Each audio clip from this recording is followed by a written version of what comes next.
السلام علیکم my dear students, welcome to my YouTube channel. ہماری جی کے بوس اردو بک کا آج کا ہمارا پہلا ٹاپک ہے داستان، اور داستان ہماری نثر کا پہلا چیپٹر ہے۔ تو چلیے ویڈیو شروع کرتے ہیں۔ سو مائی ڈیئر اسٹوڈنٹس، سب سے پہلے ہم جانیں گے نثر کسے کہتے ہیں۔ عام اور سادہ انداز میں لکھی گئی تحریر جو ہوتی ہے اس کو ہم نثر کہتے ہیں۔ اب سب سے پہلے جانیں گے کہ داستان کسے کہتے ہیں۔ اردو کی جو نثری اصناف ہے، ناول ہے، داستان ہے، ڈرامہ ہے، اس سب میں داستان کو ہی کافی اہمیت ملی ہے۔ سب سے زیادہ امپورٹنس اگر کسی ٹاپک کو ملی ہے تو وہ داستان ہے۔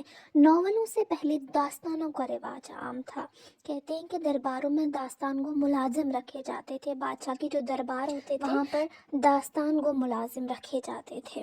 داستان کو ہم اسے کہتے ہیں جو داستانیں سنایا کرتا تھا، جو باقاعدہ محفلوں میں، مجلسوں میں لوگوں کو داستانیں سناتا تھا۔ ان داستانوں کا مقصد کیا تھا؟ جو سامعین تھی، ہماری آڈینس تھی، سننے والے تھے، کچھ ٹائم کے لیے ان کو فرحت و مسرت یعنی کہ خوشی، انٹرٹینمنٹ مہیا کرنا، پرووائڈ کرنا۔ یہ داستانیں پارٹس میں ہوا کرتی تھی، اور داستان کو جو تھا ان کو ایپیسوڈ وائز مہینوں سنایا کرتا تھا، کیونکہ یہ لمبی، جیسے کہ میں نے بولا داستان کا مطلب ہی ہے لمبی کہانیاں، طویل کہانیاں، تو کیا ہوتا تھا کہ داستان کو ان کو مہینوں سنایا کرتا تھا۔ ان میں ہمیں زیادہ تر خیالی قصے ملتے تھے، امیجنری قصے ملتے تھے، اور مافوق الفطرت عناصر یعنی کہ جن، پریاں، جو سپر نیچرل ایلیمنٹس ہوتے ہیں، وہ ہمیں، ان کی کہانیاں ہمیں بہت ہی حیرت انگیز طریقے سے سنائی جاتی تھی۔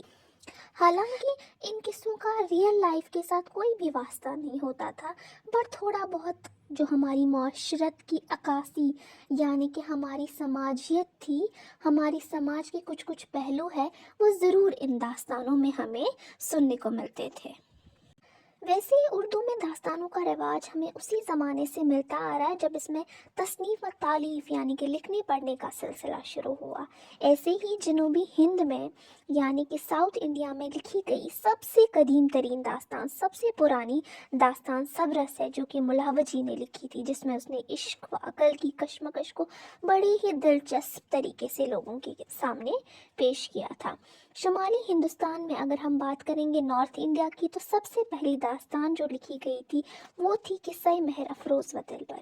ویسے ہی تحسین کی نوطرز مرزا بھی ایک بہت ہی عمدہ، بہت ہی اعلیٰ داستان مانی جاتی تھی، حالانکہ یہ بہت ہی زیادہ مشکل تھی، قافیہ دار ہونے کی وجہ سے یہ اچھی خاصی مشکل تھی۔